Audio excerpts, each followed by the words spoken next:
So today we have Peter Mason.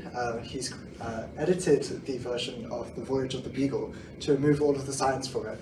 And so we're going to discuss if that's a good idea and see if maybe this brings a new audience and revitalizes the story in a way that makes it more engaging for an audience that wouldn't necessarily have thought to read Darwin, because obviously when people think of Darwin we think, oh, evolution, man, yes, perhaps it's too much science for me, I don't want to read about it, but actually the travel reads really well, and him documenting what he found was really profound. And I think Peter's going to talk a bit more about that and tell us why we should read it and see it in a different light of not just the science, but actually also about the travel and, you know, Darwin's opinions on slavery, colonialism, and all of the rest of it. So yeah, I'll let you take it away for it. Okay, thanks, Groove, and for the Society for inviting me here, where Darwin studied for 3 years. And to try to explain my rather vandalistic kind of project that I've done with this book here and there, where I've tried to bring it down to something else. Now, given that many of you will probably know more about Darwin than I do, I'm not a scientific person in any way. I'm not an expert on Darwin even. I stand here in a bit of trepidation. But I think I need to have the courage of my convictions and try to explain what I've done, why I've done it, and how I've done it really, and what the reasons are, and to try and convince you that bringing this volume down is a worthwhile project that has positive results really. So what have I done and why? Well, I've chopped Voyage of Darwin down from about the original 500 words to something less than half that, much less than half than that really. It comes out at 200 pages, say, as opposed to 500 pages with the original. And in doing so, I've concentrated on cutting out the boring bits about science, really about the fauna, the flora, the geology, and in the Voyage of the Beagle, it's actually not very scientific in the sense that there's a deep dive into the inner characteristics of the flora, the fauna, and so on. But there is a lot of science in there. So the reason I did this was it stems back to about 5 years ago. I read the Voyage of the Beagle. I was someone who knew about Darwin but not encountered him in any way in written form. And I was too frightened to read Origin of Species. I felt that I probably couldn't understand it. It wasn't a way in I wanted. So I thought the Voyage of the Beagle should be something with that kind of travel angle to it that would bring me in and help me to understand the man himself, perhaps.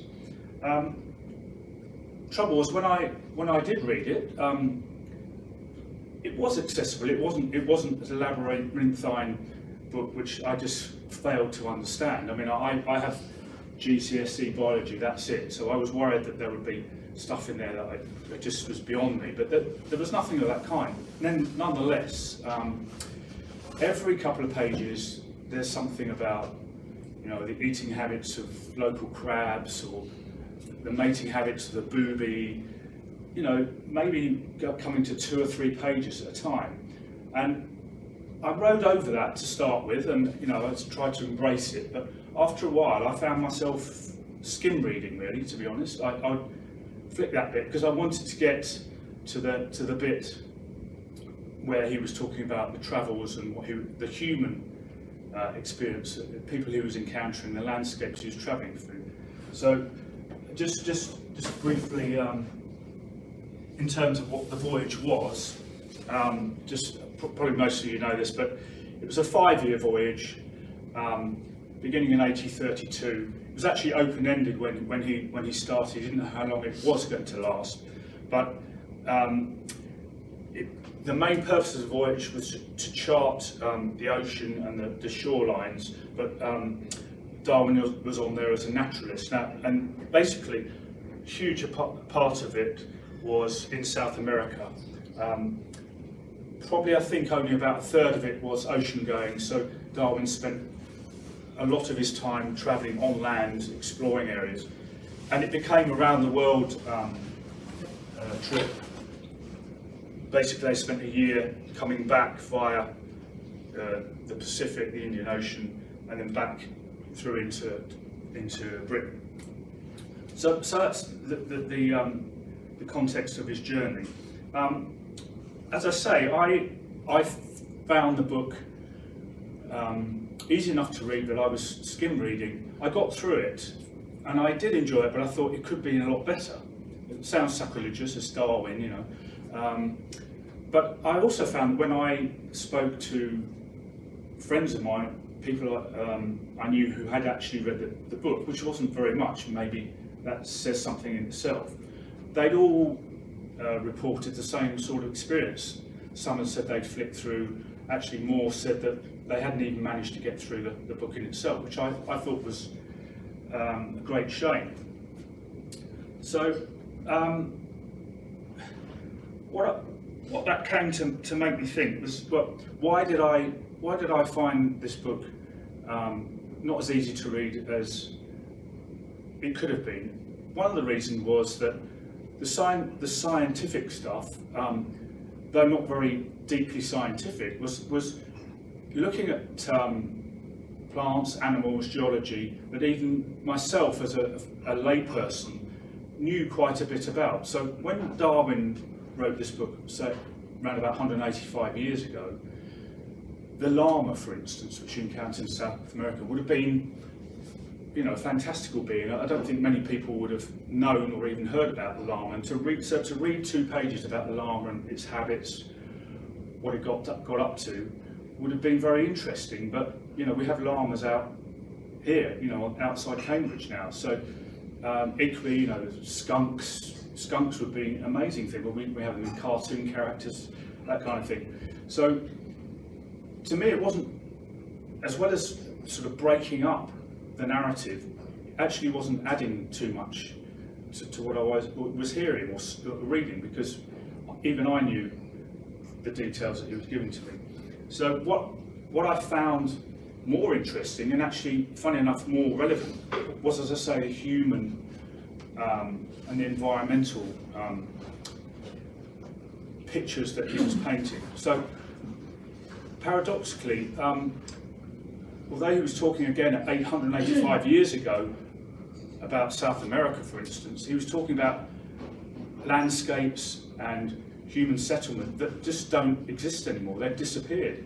You know, there are places like Valparaiso, say in Chile, where he talks in the book. There's a one-church settlement with one street, tiny place. That's now a massive city. I went there recently. You know, 4-lane highways, the lot. And so, although what he says about animals is not quite so relevant, what he says about the places and the people he saw, to me, was more relevant, because that's gone, and that's what I wanted to hear about.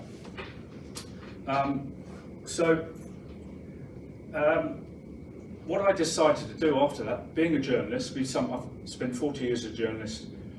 A lot of what I've done is editing people's work. I thought, well, why don't I edit it? I mean, you pause because it's Darwin, and you think, well, what right have I got to do that? But I thought, why not me? You know, I'm as good a person as anyone else to do it. And I also felt that by doing it, I would perhaps make a little contribution to trying to make the whole book more accessible. It might be a worthwhile thing to do.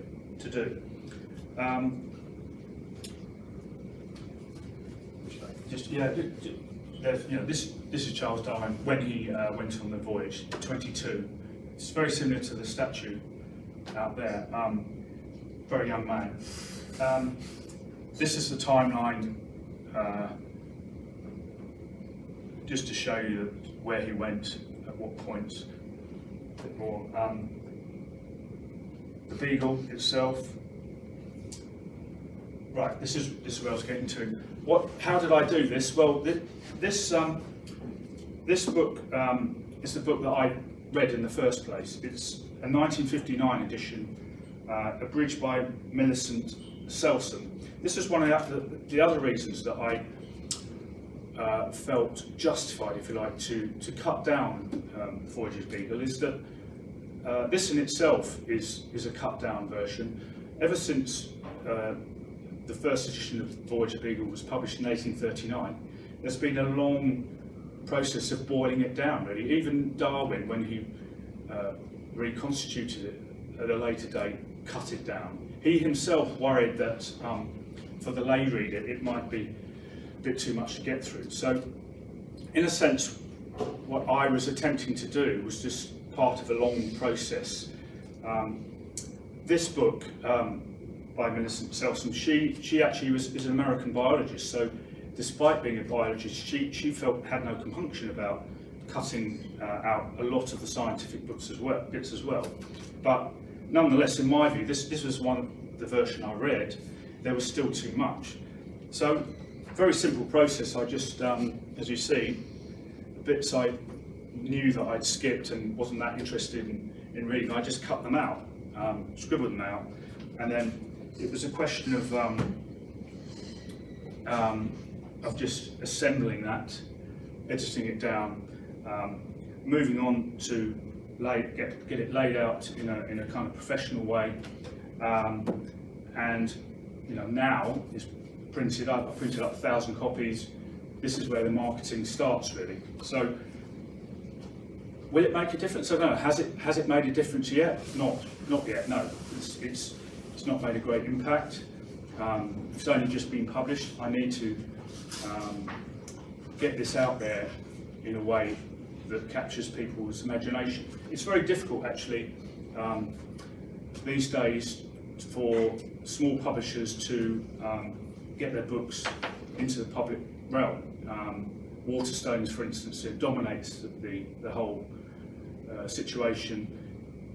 You've got no way of getting in there unless you're signed up to a very big distributor who will typically ask for, up to tens of thousands of pounds just to get you in front of someone like Waterstones in the hope that your book will get in there.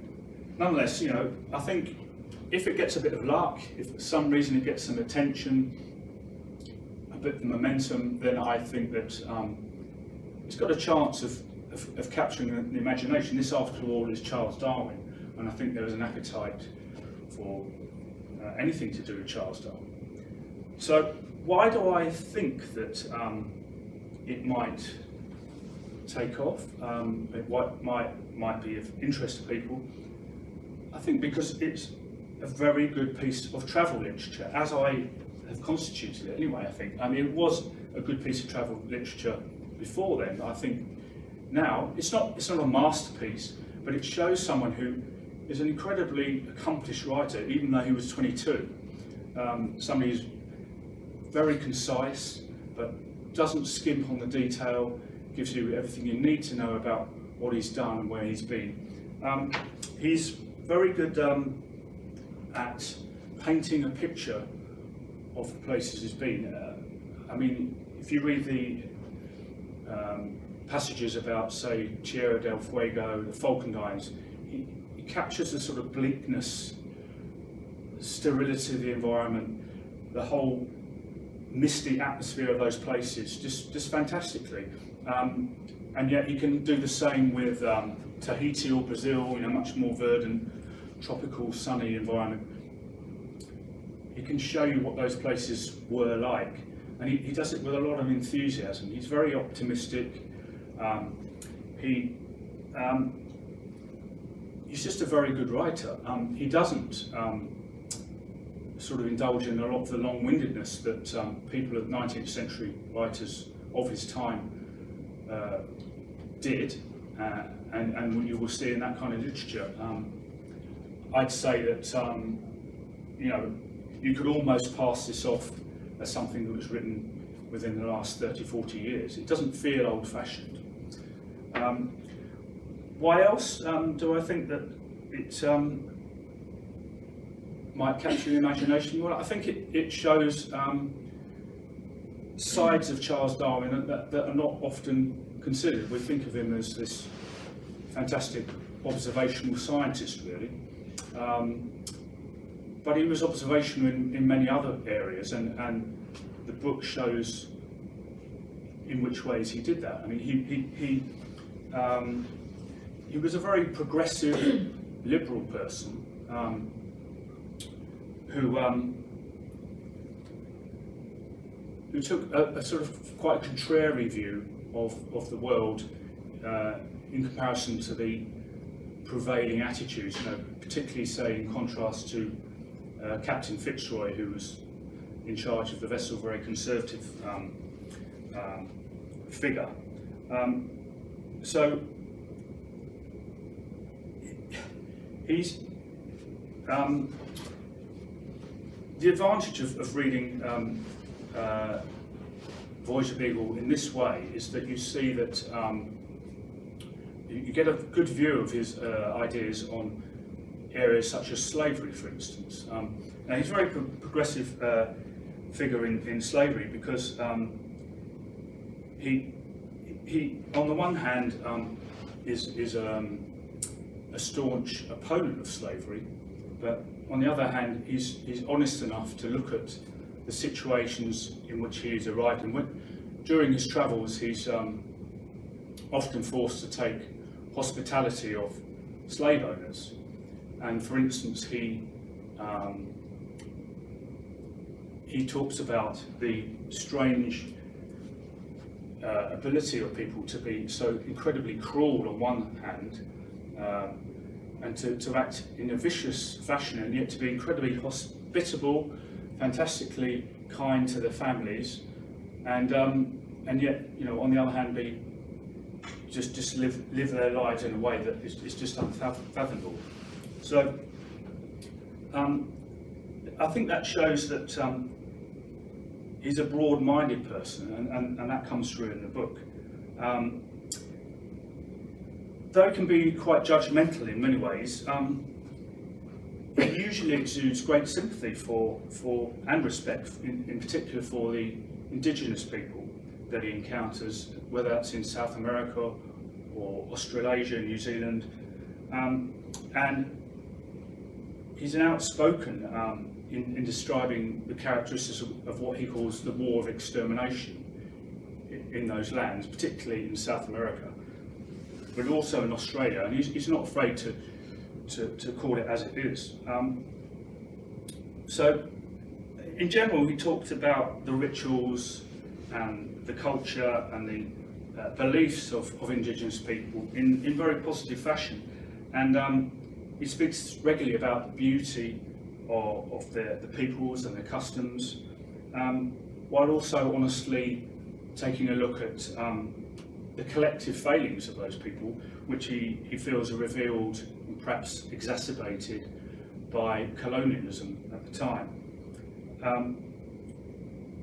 And it's here that we get into sort of kind of tricky territory of Darwin's views on civilization, as he calls it, and where perhaps we should maybe try to get past some of the 19th century language that he uses. So the word savage, for instance, comes up quite a lot, but in my view it's used in its more old-fashioned sense of being wild and undomesticated, rather than the modern-day connotations of sort of being brutish and nasty. And similarly, we also get the use of the word ludicrous. Quite a lot of things he seem to think are ludicrous, but particularly when describing habits of indigenous people. But he uses that word in its more old-fashioned 19th century sense as something that's a source of amusement, rather than suggestion of preposterousness. And if we're given the leeway of accepting the language he uses, Voyage of the Beagle reveals that Darwin is very interested in the clash between what he calls savagery and civilization, but not in a racial sense. I don't think he thinks that's down to race. It's more to do with a kind of scientific fascination with the nature of human development, and he draws parallels with wild animals and domesticated animals, which might seem a bit vulgar to us, but I think there's a genuine state of inquiry there. And he also makes it clear that the improvements in inverted commas of civilized societies are not always a good thing, and he worries about what he calls the more practiced habits of perception and keener senses that are common to all men in a savage state as compared to those who are long civilized. So in general he feels that civilizations, despite its many material advantages, it leads to a kind of homogenization of society, breaking down of individuality, and a kind of weakness of spirit. And in fact, he suggests that in many ways, civilized society, civilized people have little more to offer or little more improved than the indigenous people that he comes across. So in this area, it's arguable that Darwin lets himself down on occasions. He talks, for instance, in one passage in chapter 2 of the disagreeable expression of the mulatto, and he makes one or two similar statements about other races, the Maori population in New Zealand. But I think if you look across the entirety of the book, then he steers pretty clear of careless use of language and generalisations, and for the most part it seems to demonstrate a kind of precocious wisdom. And I think it's that wisdom overall, allied to Darwin's perceptiveness and his acuteness of thought, that gives us a clear, allied to a clear, engaging writing style. I think it's that makes the Voyage of the Beagle such a good read. So if people read this, will they get more into Darwin's other work? I'm not sure. Perhaps not, actually. I mean, if you found this an engaging work of travel writing, you're not necessarily going to then go on to the origin of the species. But will it maybe encourage some people to take a look at what Charles Darwin had to offer in other areas of life, apart from scientific inquiry? Then I think it may well do the trick, and that above all else, I think it will show the world that actually he was a really, really good writer. Thank you.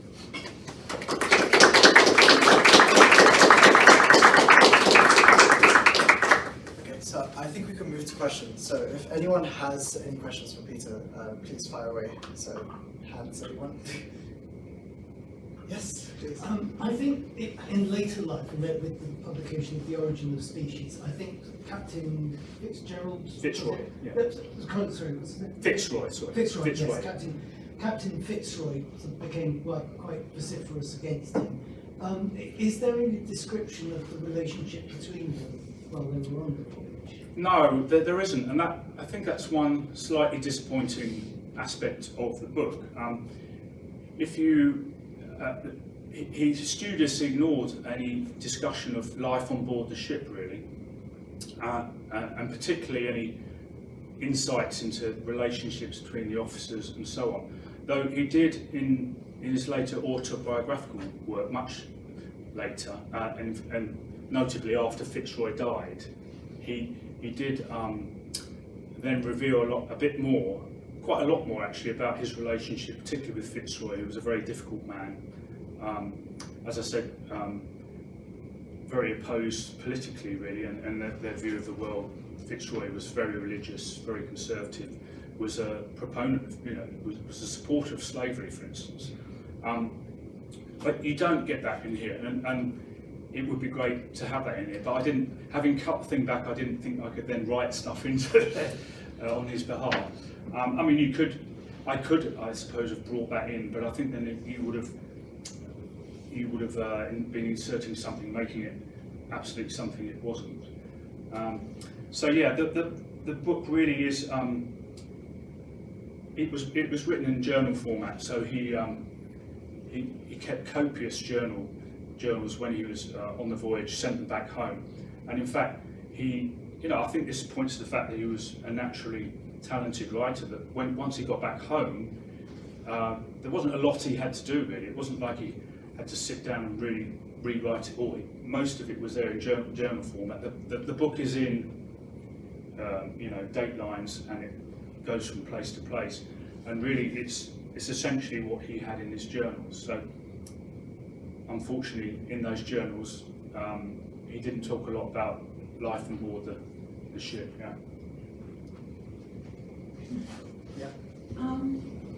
You have this beautiful illustration on the front there of the Beagle. How many of those illustrations actually made it into the book? In this book, Yeah. none. Actually, the illustrations I've showed you there are from the Millicent-Selson book, and I did toy with putting illustrations there, but there's got the copyright, which I'm probably breaching here by showing them. I don't know, but there are copyright issues with producing the illustrations.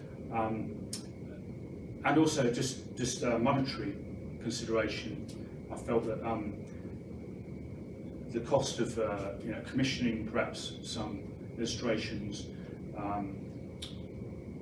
would take the cost up considerably. Also, in the length that it is now, I don't think that the lack of illustrations makes a big difference. I think once when you've got the original that's 500 pages. Voluminous, then it helps to have a few pictures in there, but when it's cut down, I think the words speak for themselves really.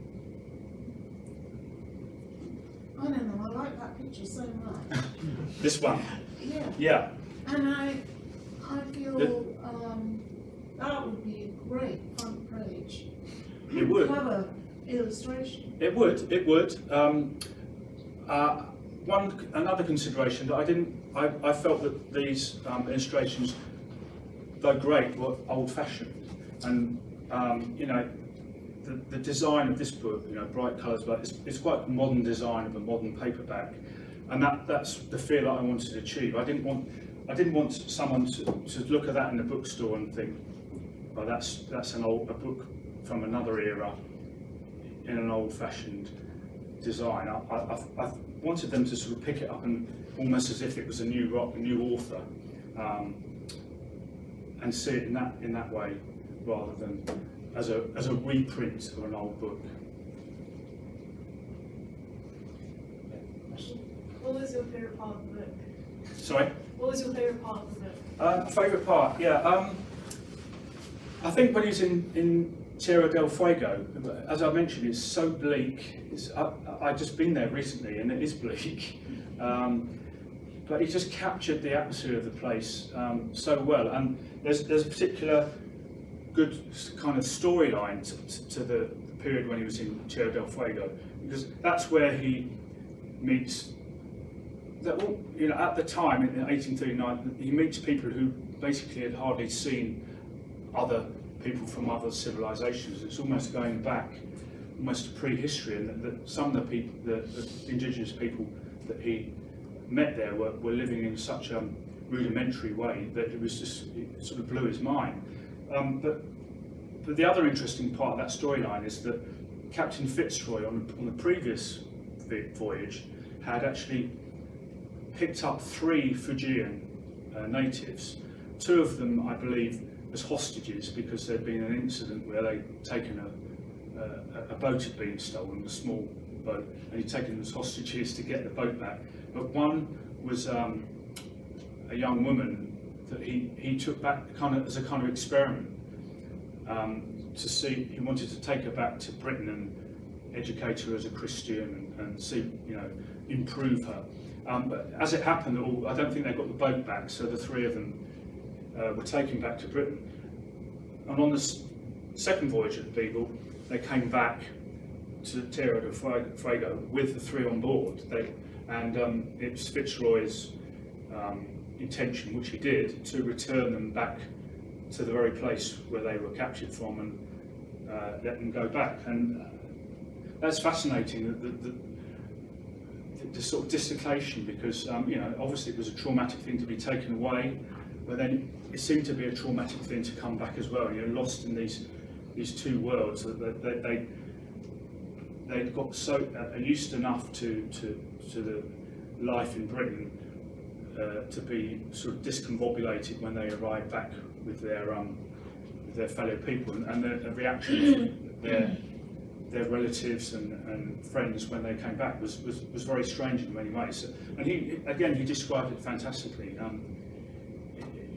dispassionately, but with feelings, and yeah, that's my favourite bit. When you were discussing the usage of certain words like savages, things like that, the dramatic, I remembered he described the Galapagos iguanas as sluggish and stupid, which is terms are not used in modern zoology as a way to describe it. Yeah, you asked whether we know how intelligent they are or not. So I was wondering whether 19th century naturalists were able, it was normal to pass a judgment, if you will, with certain words are supposed to be judgmental, that is a different question. Yeah, I think so. I think the language of those days was more judgmental, at least it seems to us now. But I imagine that in 185 years' time, some of the language that we use will seem extremely strange, or harsh, or whatever. It might be the other way. It might seem very soft. I don't know. I think he does slightly anthropomorphise some animals as well. There's a passage where he talks about a certain kind of bird which dives bombs them, and I can't remember the exact phrase, but he sort of attributes that to malice, really. They're trying to find some food, and they're just being awkward and stopping them doing what they want. It's obviously slightly light-hearted, but there is some of that in there. There is more of it in relation to people, really, I think. And as I say, some of the wordings that he uses to describe people, and not just indigenous people, but the gauchos, the Europeans that are there, he's quite harsh. He talks of many of them in quite harsh terms. I think he just tells it as he sees it, so there's no fear or favour. He'll criticise the Europeans, he'll criticise the indigenous people, he'll criticise certain elements. He doesn't hold back in any form, so he probably the same with animals, really. If he doesn't like them, he'll say so.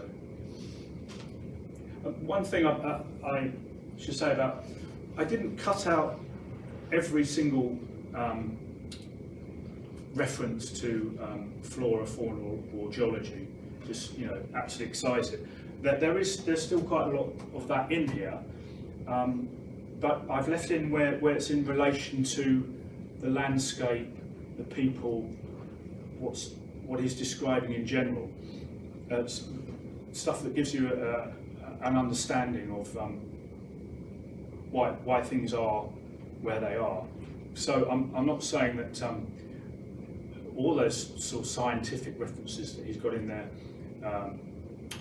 are useless or really completely interrupt the flow. There are parts where it just sort of really helps you understand what's going on. There's a piece, for instance, on the wild fox in Falklands, which is now extinct, and I left that in there partly because he talks about the interaction with human beings who live there, and that the foxes are so tame that they'll come up and just take meat from the hands of the people who live there, of course, who then kill them. And he quite foresightedly says, well, they're going to be extinct within 20, 30 years, which they were. So that there are aspects of that in particular, and also geology, that explains him when he's up in the Andes, things about altitude sickness, for instance, which you could vaguely describe as scientific observation. But those are things I think that you would have in any normal travel book. So that's why I've left them in there. So I've got some questions of my own. Right. So I wanted to get some reasoning about the book itself. So when Charles Darwin published the book, it was actually a bestseller even at that time. So could you speak a bit more about why do you think it's important? Because even the people at the time found that it was a best-selling book. Doesn't that perhaps suggest that people could get through it and that they could enjoy it? Yeah, I mean, how do you improve on a bestseller, really? It did sell very well. I think it had a bit of a slow start, but there were 3 journals published simultaneously. Captain Fitzroy had one of them as well, and Darwin soon became the most popular. And Fitzroy's just died, and the other one, I can't remember who wrote the other one, but it was Darwin's that took on a life of its own. Probably because it was so well written, engaging, and so on. And it was popular, and it has been popular. There are many editions of Voyage of the Beagle even now, but I don't necessarily think that means that people read it from cover to cover. They may all have had the experience that I did. I mean, Stephen Hawking's book is a sold millions, I think, but I haven't met anyone who's been able to get through it. Lay people, anyway. I'm not saying it's a bad book, but what I'm saying is that if there are barriers to your understanding of a book, or things that stop you reading it in a way that you want to, then you just put it down. And it's entirely possible that many people have bought the Voyage of the Beagle and just then put it down. What I would say is that there have been, certainly in the last 20-30 years, new versions of the Beagle, not cut down, actually unexpurgated. Because of the rise of digital printing, it's much easier now to print, say, 50 copies of a book, and you'll see lots of examples of this, on Amazon and so on. You'll see Voyage of the Beagle on Amazon, where it's just been flowed in, digitally printed. There's lots of mistakes in it. There's no effort gone into the book, because that's just an exercise in trying to make money out of something that's now copyright free. I think this is different because I've actually taken the time to try and improve it, to present it in an accessible and interesting way. So. It is trying to improve on a bestseller, but I think by doing what I've done, it's possible that it will bring it to a newer audience, a fresher audience, people who might not have read it in the first place. I don't think I could have done the same thing with Origin of the Species, for instance. I just think it's a particular case in point where by presenting it as travel literature, as a good travel book, then you might do something. And I suppose my next question is, if, say, someone else was a bit more experienced with the science and they themselves could summarize all of the science and keep that element still inside of the book whilst trying to preserve as much of the travel as possible, would that be a better version of the book, do you think? I think it would be if you were that way inclined. So yeah, a criticism of this book would be that you're losing, what you're losing really by taking out so many of the references I've taken out, is this idea, this sense of seeing how Darwin came to the conclusions that he did. So there are, though he didn't specifically talk about natural selection or anything of kind really in the book, there are, there's the bits about the finches in Galapagos. There are observations about, for instance, the wild fox in Falkland. Well, he says there's nothing else like it anywhere around, and yet it's just on this island. So you can see the kernels of those thoughts in some of those scientific observations, and by taking them out, you lose that thread really. But I think to have those threads in there is a very specific thing for a very specific reader. Perhaps someone who is very au fait with Origin of the Species, knows a lot about what it says and why it says it, who is interested in trying to track it back and see how that has evolved. But for most people, that's not really what they're interested in. They're not really interested in Darwin's thought process and how he came to the conclusions. They're interested in the conclusions, and I think they're more interested in the travel aspect of what was an incredible voyage, 5-year voyage. So it does lose something, but I'm looking at a different readership. I think if you really want to look at the threads, then you go back to the original version and his other works and his autobiography, and you get the whole picture. It's that sort of insight is something perhaps that a sort of scientific historian might be interested in, I think, rather than your lay reader.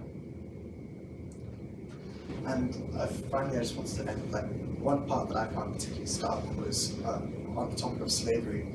He visited one of the slave owners, and he was speaking to one of the slaves, and he just kind of said, "I want to go that way," like pointing. And just the action of him doing that, it scared the slave, because obviously he's been beaten by the slave master. And then Darwin basically said, "I was so shocked by this. I can't believe that a human has been trained like an animal to respond to such a just simply pointing, that kind of an act." So, is there anything else in the book that's quite similar to that? Yeah, there's an instance, for instance, where, as I pointed out earlier, he met slave owners who were incredibly kind and generous and so on. He was staying with one slave owner, for instance, who, he was in the bosom of the family home and been there for several days, treated fantastically kindly, children on his knee, that kind of thing. And then he discovered that the father of the family, who owned slaves, was planning in the next few days to just split up the families, his slave families, the women from the children and from the men, literally split every single one up and sell them.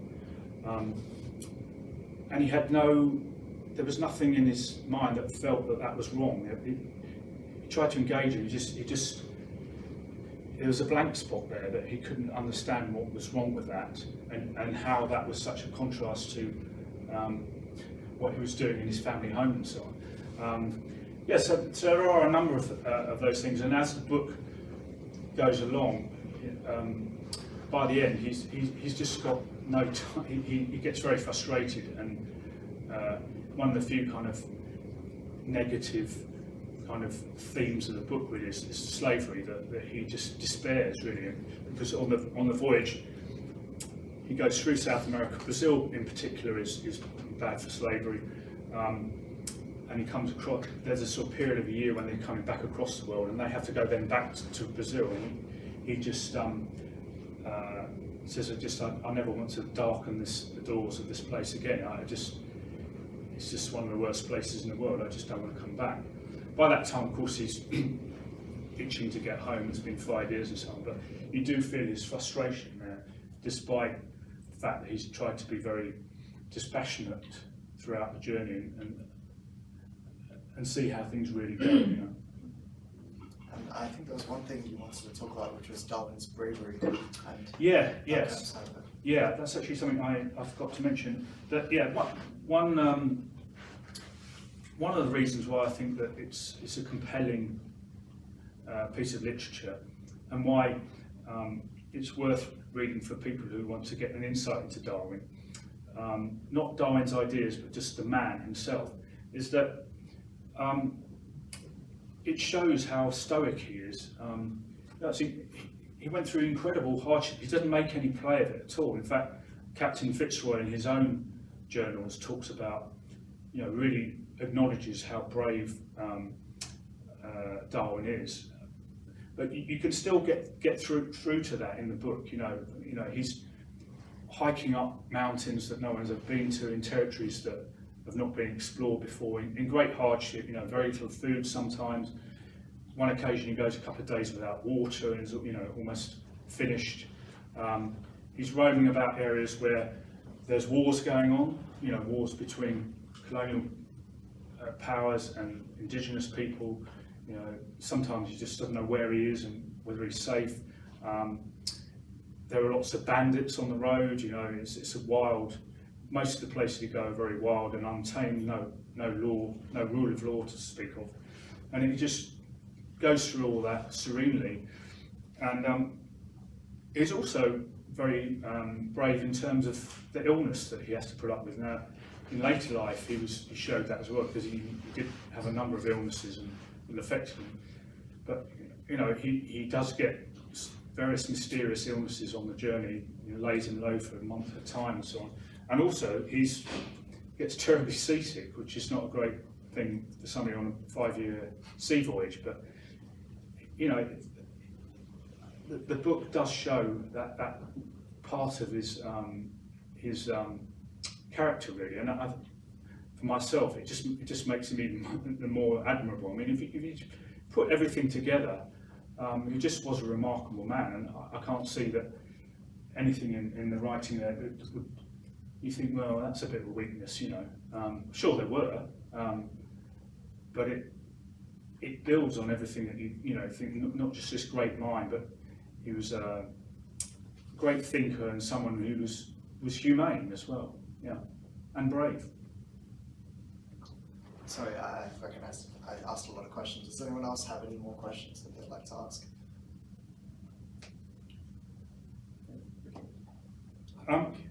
So just do a little, do a little reading, if you don't mind, very short one, of, well, it might give you some idea of the sort of prose that he comes up with. One of the things that, if we're talking about threads, which I found interesting in the book, is that he seems to have this reverence, that it comes across as reverence he feels for the natural world, the powers of Mother Nature, if you like. And it's quite paganistic in a way, that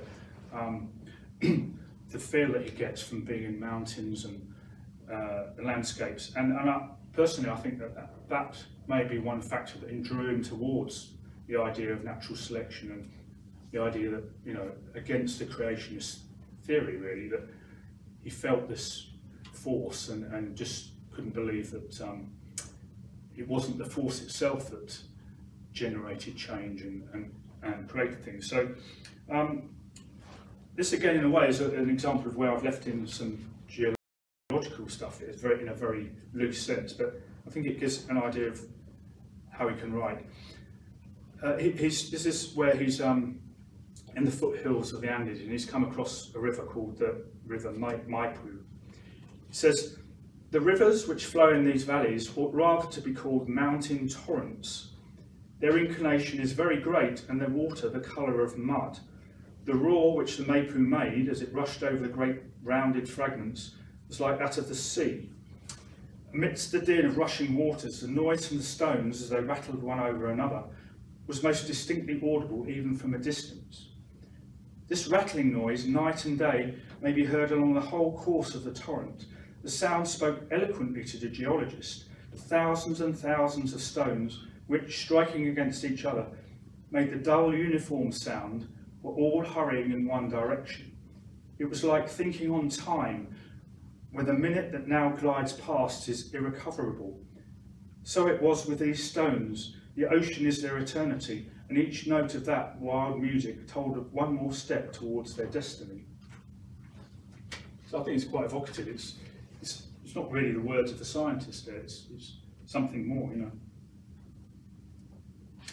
I was actually wondering, so the story about the Tierra del Fuegos that he found, I found it was very surprising because it felt like a completely removed section. Right? It felt like you were reading Voltaire, like Candide kind of story, where it's like,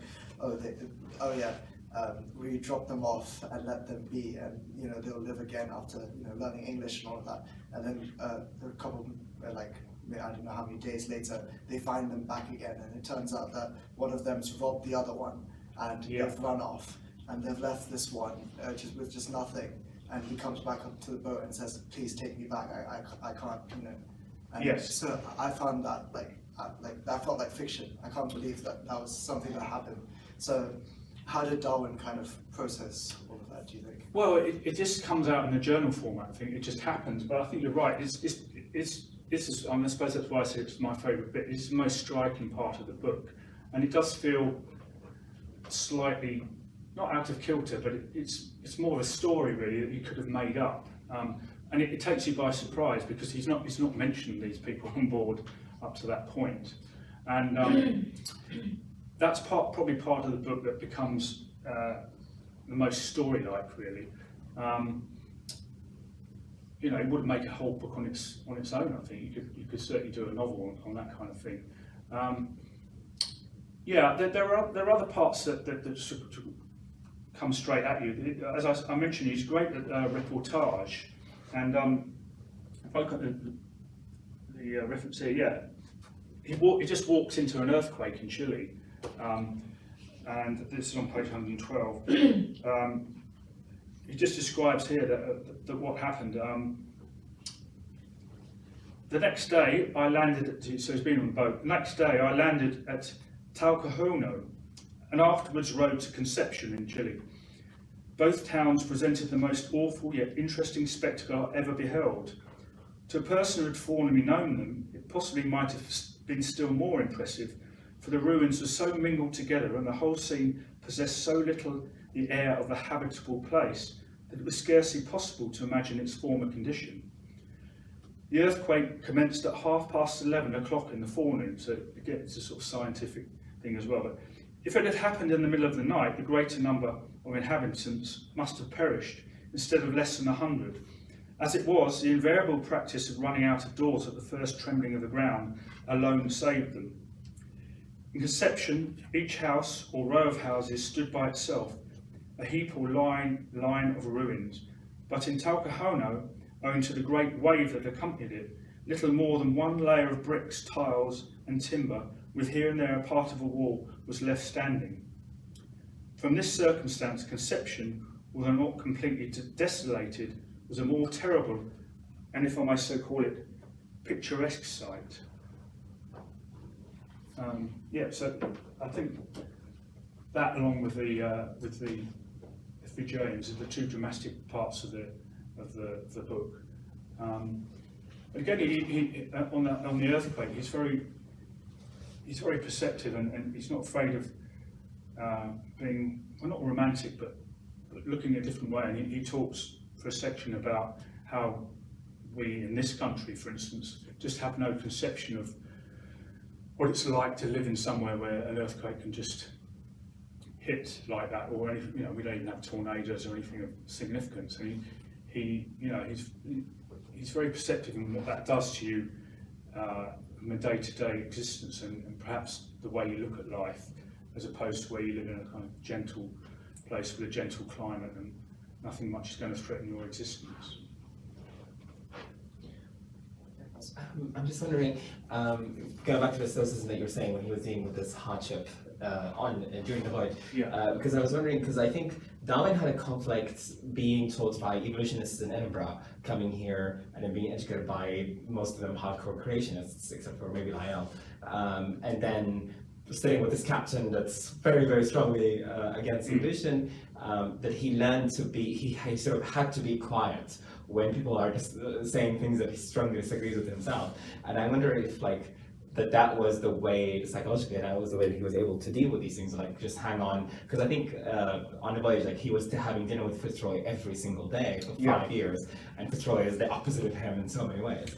And so that really taught him how to deal with these things. Yeah, Fitzroy was a very explosive character as well. I mean, he could just take offence at anything, let alone, talking about God not existing or something like that. So, he had to be very careful. I think he didn't quite realise at the beginning, and that there were a couple of examples where they just fell out very badly, particularly on slavery. Actually, there's one instance where I think that Fitzroy said, well, basically made this across-the-board statement that all slaves are treated well, and that their owners, look after them, and it's in their interest to do so. And he said, if you ask any slave, the slaves I've asked, are you treated well by them? I said, they'll say yes. And of course, Darwin said, well, of course they would. In what circumstance they're going to say no? I'm treated badly, and that actually led to a full. Fitzroy basically banished him from his room and said, "That's it," And in fact, there was a period of, fortunately, that Darwin had to then journey overland. And by the time he came back, it was all forgotten.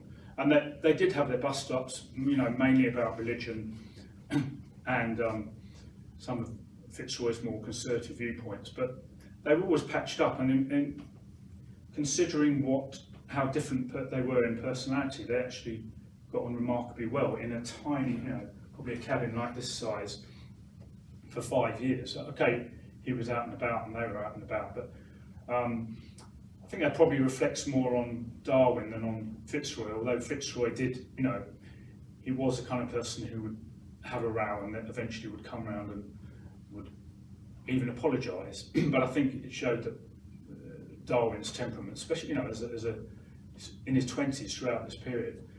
But yeah, I think he did keep quiet. I think he learned to keep quiet from his biographical work. I think he spoke more about his thoughts to other crew members. When they're in the mess room or whatever it's called in the boat. But he also had to do that from that point onwards, really. I mean, I think he self-censored a lot because he had grave doubts about putting what he felt out into the world. He wasn't sure about it and the ramifications and all the rest of it. And famously, Origin of the Species really didn't really come about for another 20 years, I believe, and partly because someone else had by then come up with the idea as well. He also had his wife was a very religious figure, and their relationship, was maintained a very loving relationship. He had great reservations about coming out publicly or even privately because of what he felt how it would upset his wife. So I think that was part of the course, really. And of course, on the journey, he was in the very early stages. He hadn't really formulated many of the ideas in his mind. They were to come later. I had another question. So Charles Darwin, when he came here, he was initially trying to study divinity. So how do you kind of reconcile that with him later becoming like a scientist? Well, I don't know that he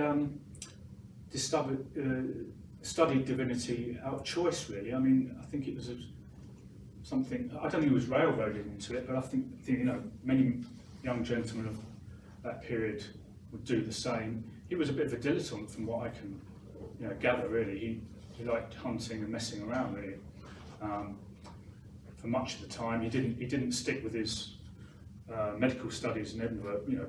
Possibly for good reason, because he didn't like them and he was squeamish and all the rest of it.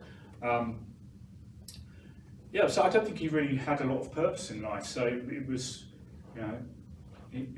these days he'd probably done business studies or something, equally useless. But, I think it was something he did that took him along, to the next point. I mean, his father was wealthy, so he didn't have to get a job.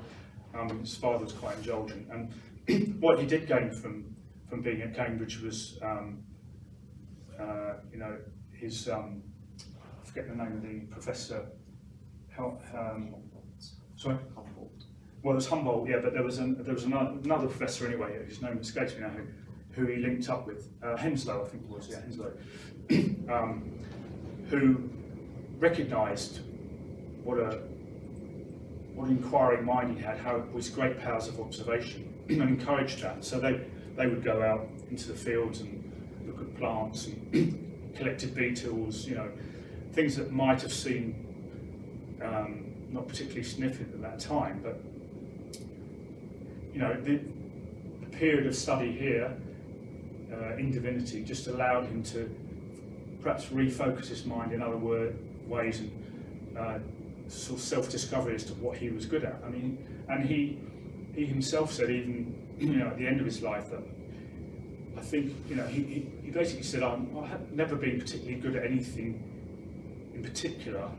I'm not a great genius, but I have this ability to look at things and study why they happen and take them along to the end, and then try and draw a conclusion, which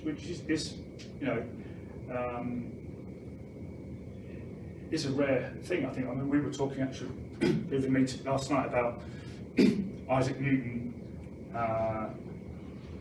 Stephen Hawking, people like that, who great sort of geniuses, really, scientific minds. I don't think Darwin was in that in that kind of category, really. He didn't have a eureka moment.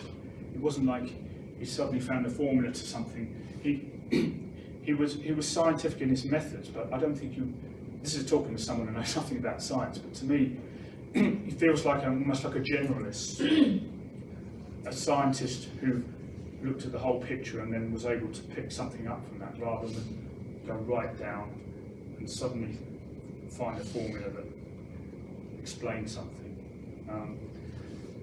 So yeah, I think that's why I admire him as well. I think he was a different kind of scientist, really.